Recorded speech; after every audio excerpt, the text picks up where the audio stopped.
में बांके बिहारी की सुरक्षा व्यवस्था को परखने के लिए चीफ सेक्रेटरी मनोज कुमार सिंह व डीजीपी पहुंचे, जहां उन्होंने अधिकारियों के साथ बैठक की और बांके बिहारी मंदिर में दर्शन पूजन किए।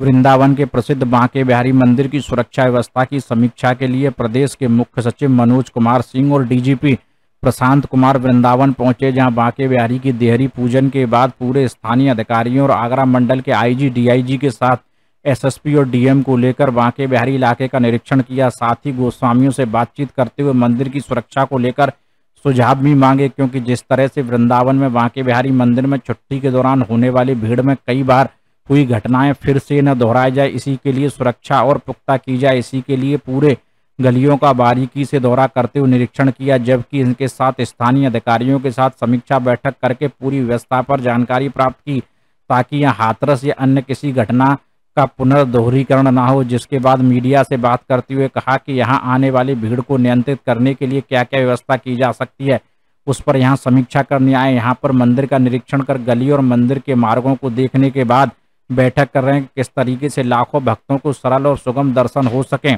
होने वाली परेशानियां नहीं हो। वहीं डीजीपी ने बोला है कि यहां पर बांके बिहारी की सुरक्षा के लिए हमने प्लान तैयार किया है। उत्तर प्रदेश में एक सुरक्षा स्कीम है, उसके अनुसार ही यहाँ सुरक्षा होगी। अमित अग्रवाल, मथुरा, समाचार 24।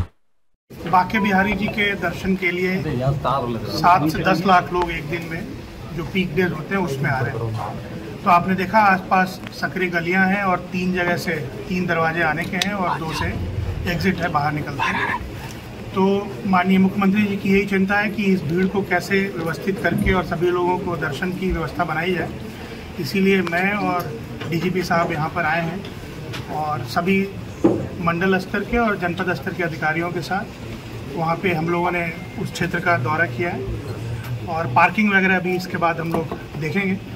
तो ये एक अच्छा सुगम व्यवस्था बनाने की बात है। जो लोग यहाँ पर आ रहे हैं दर्शन के लिए, उनको केंद्र में रखते हुए, कि उनकी सुविधा का ध्यान रखते हुए, ताकि वो आएँ और दर्शन करके जब लौटें तो संतुष्ट हो और जो अवस्थापना सुविधाएँ हैं वो इस लेवल की हों, जहाँ की आप रोज़ 5 लाख, 7 लाख या 10 लाख लोगों को यहाँ पर इंटरटेन कर सकें और इस व्यवस्था में उनको दर्शन सुलभ करा सकें। तो ये मुख्य मकसद है हम लोगों के आने। किसी भी शहर का डेवलपमेंट उसकी भौगोलिक स्थिति के अनुसार होना चाहिए।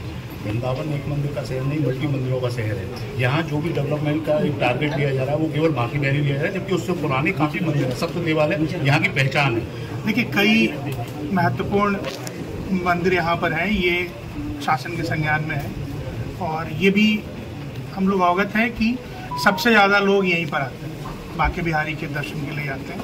तो इसमें महत्वपूर्ण कम या ज़्यादा की बात नहीं है, बात क्राउड के मैनेजमेंट की है।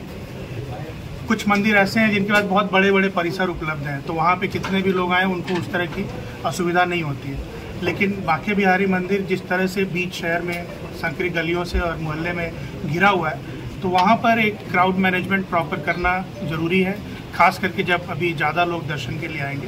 तो ये मकसद है आने का, बेटर इंफ्रास्ट्रक्चर डेवलप करना और लोगों को अच्छी सहूलियत हो दर्शन करने में, ये व्यवस्था बनाना। सर, बांके बिहारी के कॉरिडोर को लेकर के भी कुछ आगे का प्लान नहीं, उसके बारे में आज ऐसा कुछ नहीं था। ट्रैफिक को लेकर के प्लान किया जाए। मथुरा में इस तरह का प्लान है कि यहाँ के लोग ही अपने शहर में कवर होकर रह जाते हैं, सारी रोड ब्लॉक कर दी जाती है, यहाँ तक कि हॉस्पिटल के आगे तक बैरियर लगा दी जाती है।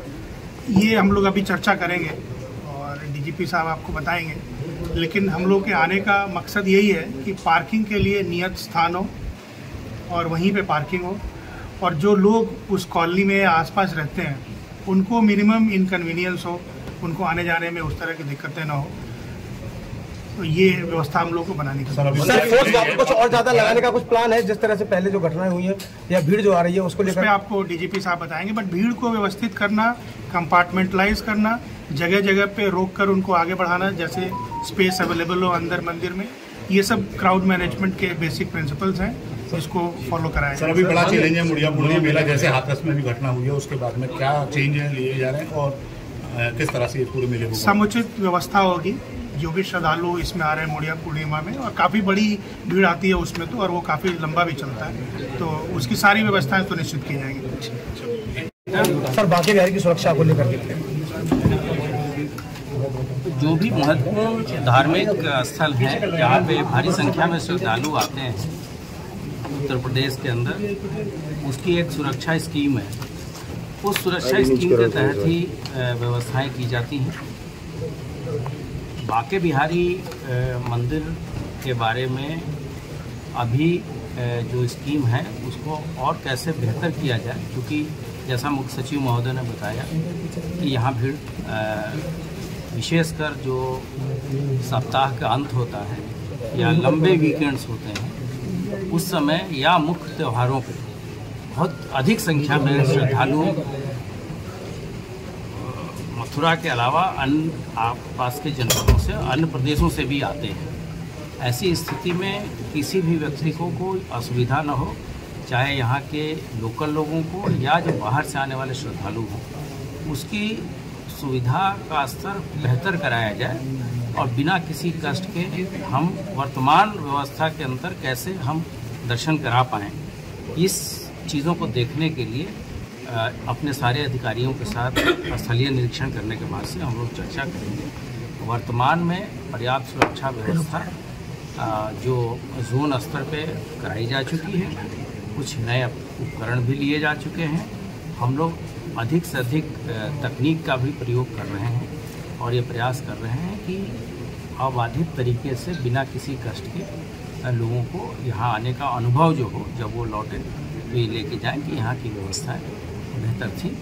और जहाँ तक ये पूर्णिमा मेले का सवाल है, उसके लिए पर्याप्त सुरक्षा बल समय से मुहैया कराया जाएगा। सभी वरिष्ठ अधिकारी यहाँ रहेंगे। जोन सेक्टर में क्षेत्र को विभाजित करके व्यवस्थाएं कराई जाएंगी।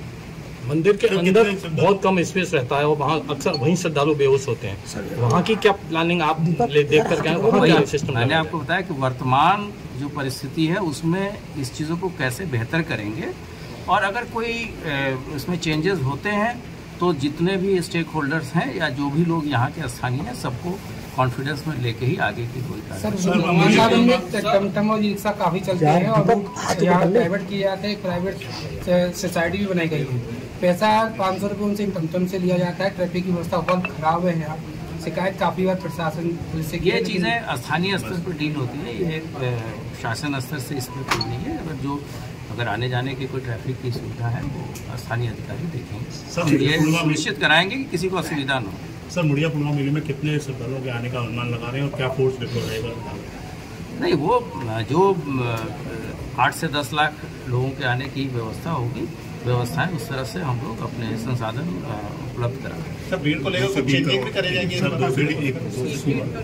नहीं, मैंने आपको बताया पर डे का पर डे का 8 से 10। हाँ, पर डे जब शुरुआती दिनों में आता है, जब पीक होता है तो संख्या बढ़ जाती है और पिछले अनुभवों को देखते हुए ही हम व्यवस्था करेंगे और जितनी भीड़ आएगी हमारी व्यवस्था उससे अधिक लोगों